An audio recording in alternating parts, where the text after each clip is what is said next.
neglected ocean.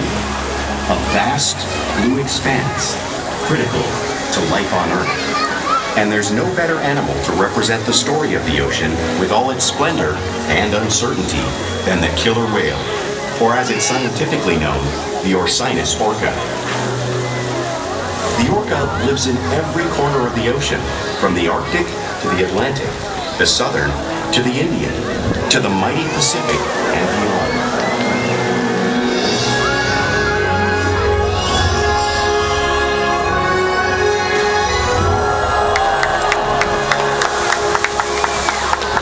This whale's story is the ocean's story, and it is one we all share.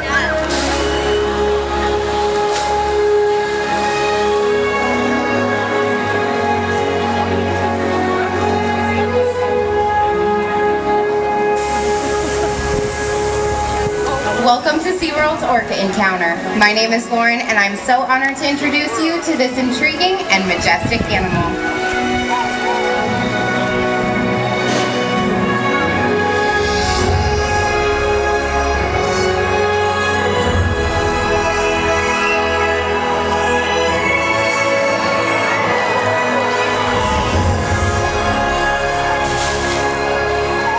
There's nothing quite like seeing a killer whale up close and learning about them and their natural behaviors.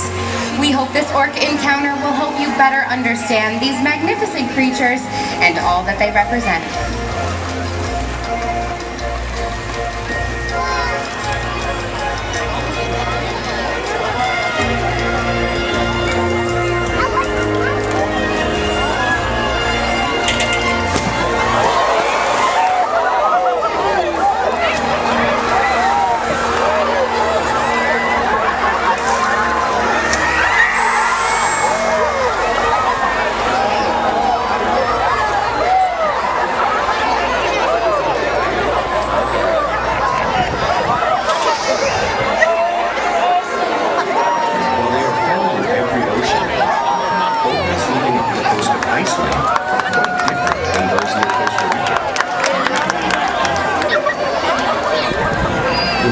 There are at least 10 types or ecotypes of killer whales.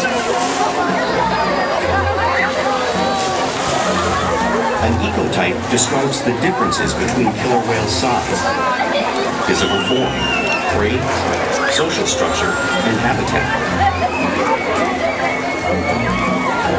As you can see, the differences are subtle, but noticeable when compared side by side. Orcas are adapted perfectly to their environments.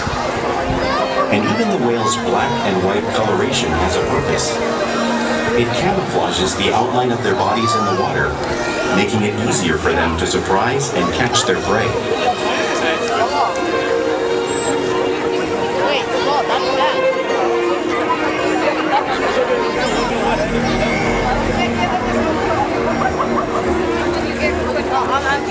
When viewed from above, the black of the whale blends in with the dark depths of the ocean.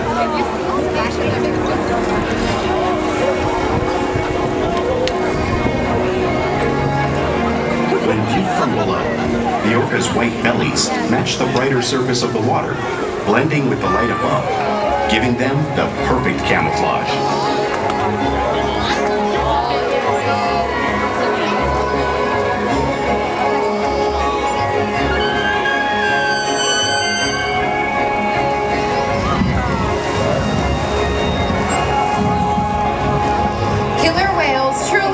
A natural wonder.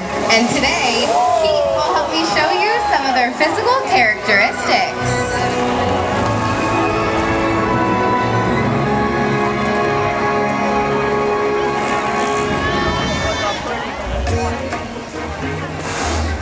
Their blowholes are perfectly designed for getting a quick breath of air at the surface of the water. Even the location of their eyes works to their advantage. It looks like their eyes are located in that white oval eye patch, but that's a visual distraction. They're actually located in the black area in front of that patch, camouflaged from thrashing prey. The fin on top of the whale is called a dorsal fin, which helps stabilize orcas while they swim and helps them regulate their body temperature. The dorsal fin has no bones or muscles in it, which is why you may see it curve over. The flippers on either side of an orca's body are called pectoral flippers and are mainly used for steering and stopping. The pectoral flippers have 5 bony digits inside of them, just like the human hands.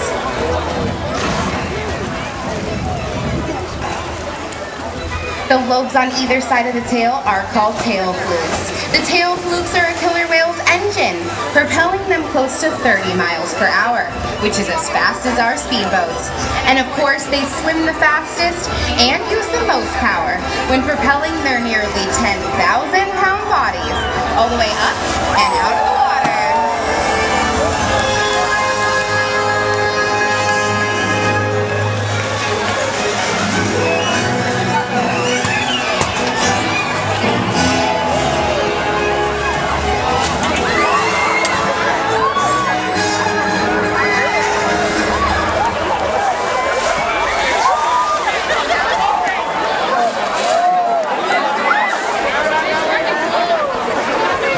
Killer whales are highly social animals with a well-defined social structure. An orca is always led by a female. Though just half the size of her male counterpart, she is in charge. It's all about attitude, not size. Because they live and work as a group, orcas need to communicate with sounds and body language. Orcas use clicks for echolocation or navigation.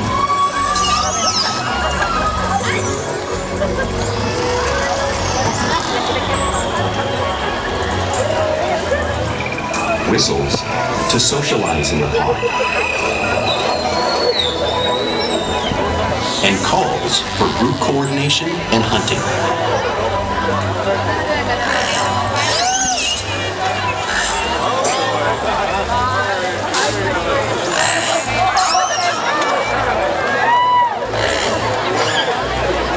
Vocal development studies here at SeaWorld show that early on, calves learn vocalization from their mothers.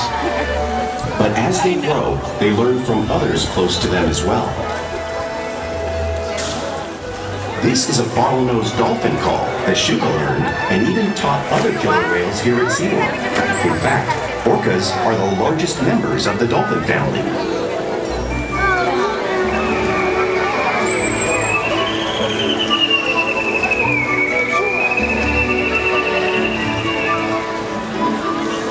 Whales here and in the wild use vocalization to communicate all the time. Like all animals, killer whales use body language as a part of their communication. Pectoral slaps can be used to show dominance or get noticed. For example, a mother might use a pec slap to get her calf's attention.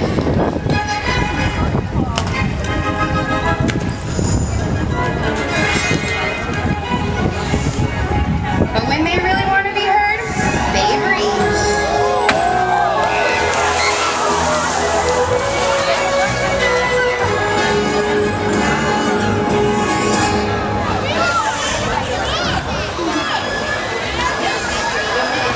Sky hopping is how killer whales coordinate and get a better view of their surroundings while they hunt.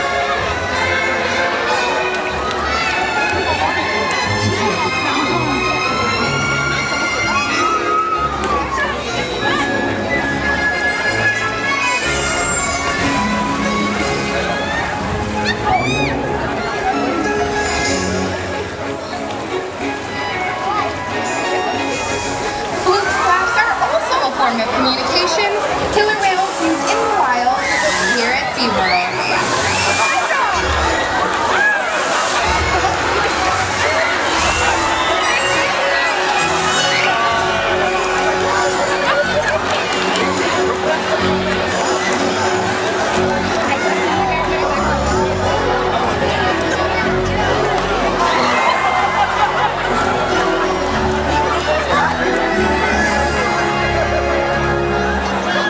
Orcas are such great communicators, it's no wonder they're at the top of the ocean's food chain.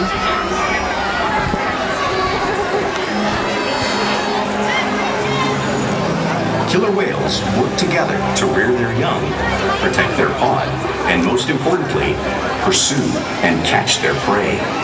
Every day they cooperate to survive in the wild oceans of the world. The orca's hunting techniques are as varied as the whales themselves. Norwegian killer whales will circle herring, herding them together. The whales use sounds to coordinate with each other and to disorient the herring. With the fish confused and contained, the whales stun them with their powerful tail flukes, making for an easy meal.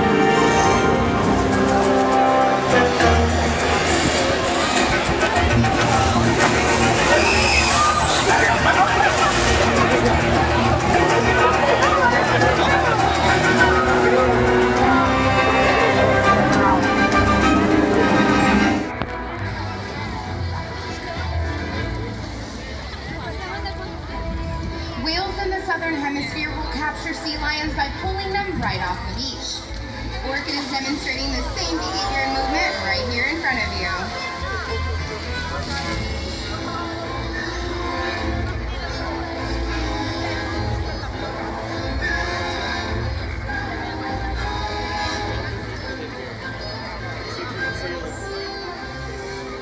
Antarctic orcas will actually create waves that wash over floating ice, knocking unsuspecting seals into the water.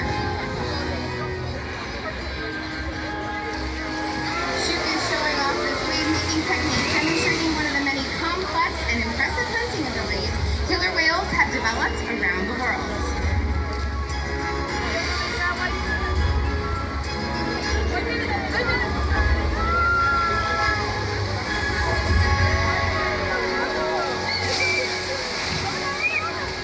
Now you saw these waves crashing in front of you, but you can't really imagine the amount of water displaced until you experience it firsthand. Luckily for us, we have a couple of volunteers who have offered to come down and feel the power of the killer whale. Are you guys ready? All right, come on down.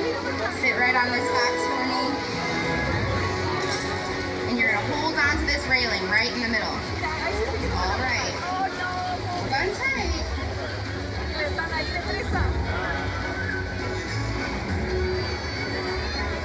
Okay, it looks like Shu was on her way.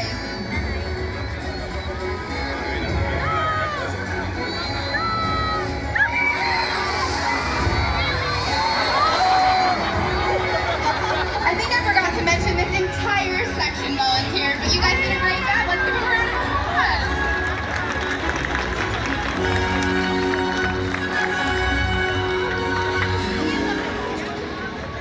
Because they live in all parts of the ocean, it's no surprise killer whales eat all types of prey, including other whales.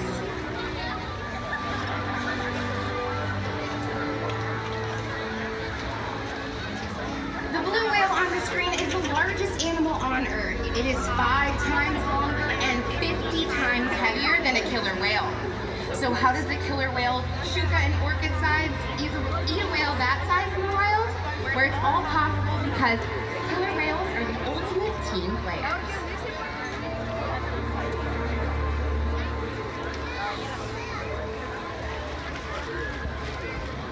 In this example, we see the larger male orcas surround a sperm whale, forming a perimeter, while the females continue to drive the whale forward until it reaches exhaustion.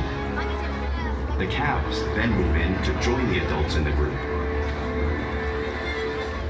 Whatever their prey, killer whales always cooperate and hunt together, making them a highly successful predator.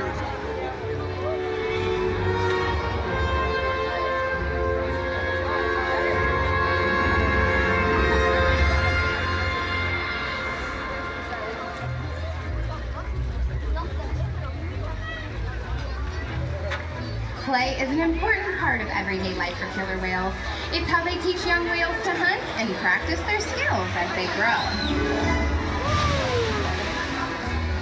Orcas spend lots of time interacting and showing their playful sides, both in the wild and here at SeaWorld.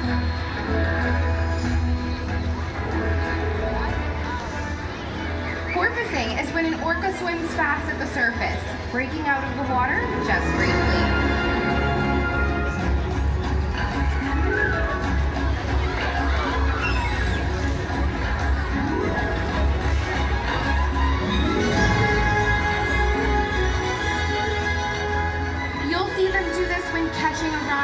of a boat or when surfing in an ocean wave.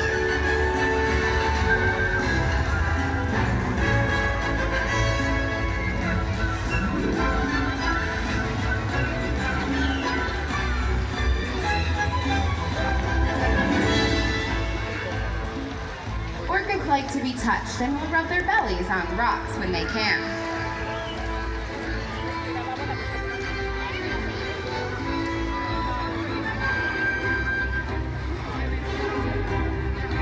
Keat is doing this here the same way the killer whales in British Columbia would.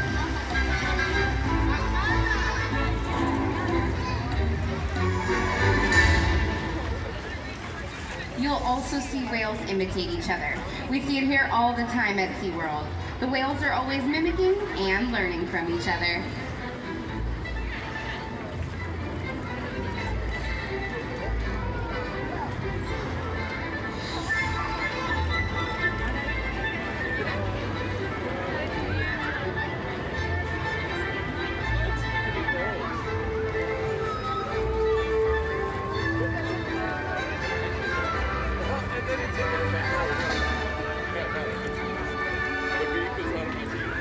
Playful behavior has a purpose. A tail whip may be used in hunting to stun fish, but today I think these whales will be stunning all of you.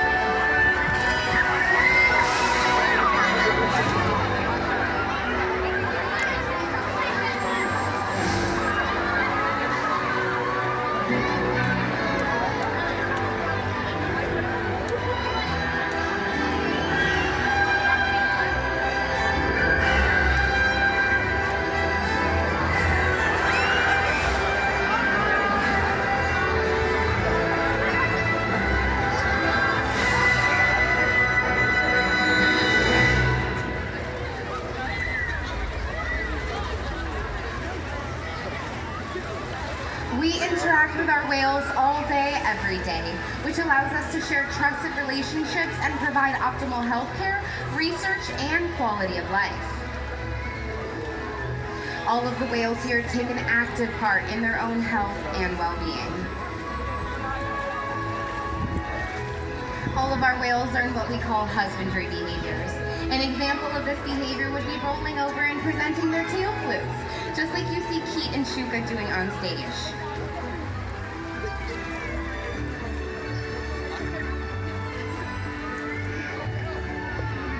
They can also slide out onto a scale just like you see Orca doing in the video above.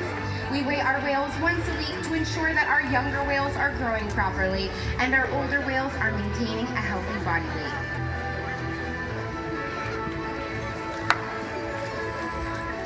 They will even let us take a breath sample from their blowholes because of the trusted relationships that we have built day after day right here at SeaWorld.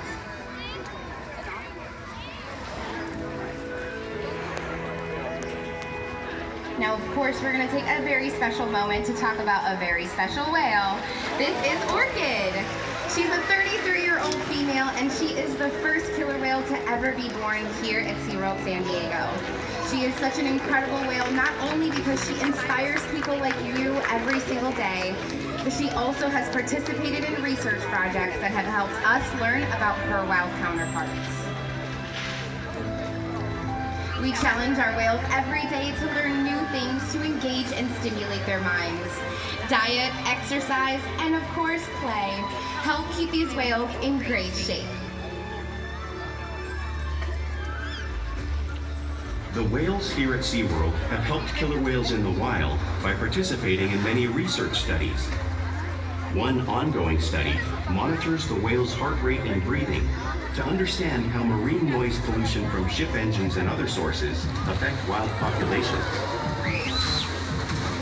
In another study, scientists from NOAA, the National Oceanic and Atmospheric Administration, took measurements of the killer whales living here, including pregnant whales. By comparing these measurements with drone footage of killer whales in the wild, scientists are able to monitor the wild population's nutritional and reproductive states. Other research has been done here at SeaWorld on the mother whale's milk composition. This research will help create an effective model to understand how toxins in the ocean impact wild killer whales and their milk supply. What we learn from the whales in our care every day is actively helping whales in the wild survive. And just by being here today, you've supported our rescue, research, and conservation efforts all around the world. If we work together, like the killer whale, we can protect the future of the Orcinus orca and this beautiful planet that we all share.